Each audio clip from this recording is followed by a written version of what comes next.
Dead on the spot ang usa ka lalaki samtang samaran ang usa ka babayeng bystander sa pagpamusil sa barangay Limuok, Lamitan City, Basilan. Niadtong Sabado, Hulyo 22 sa buntag. Giila ang namatay nga si Hadi Haron Kaihong, residente sa barangay Tablas, Usiw sa munisipyo sa Tuburan. Samtang samdan ang midwife nga si Anneli Tukmohon Siusi, residente sa barangay Maluong, San Jose, Lamitan City, Basilan.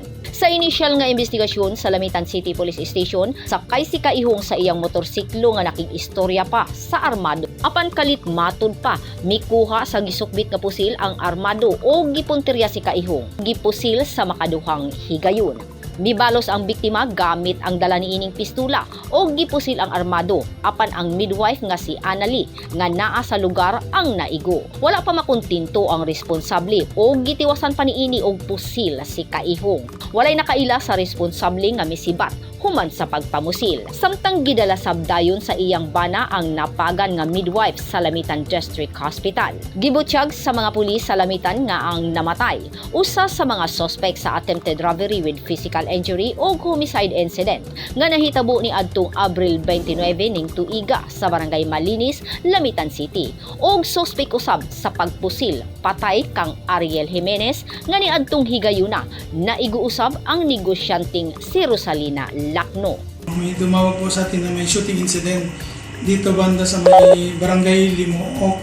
At doon nakita po natin na isang male person na may multiple gunshot wound sa katawan saka sa ulo. And later we identified that person as certain Hadi Haron Tere. So in the course of our investigation, papunta going to barangay Balobo sila, both of them are riding in a single motorcycle. Nag-usap sila while on motion po yung kanya-kanyang motor, and then bigla na lang po yung suspect ay bumunot at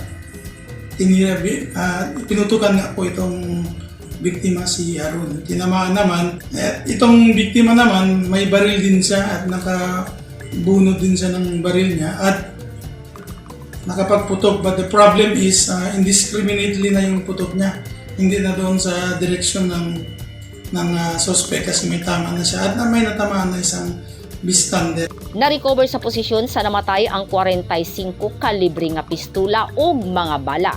Subayon pa sa mga pulis ang motibo sa pagpatay.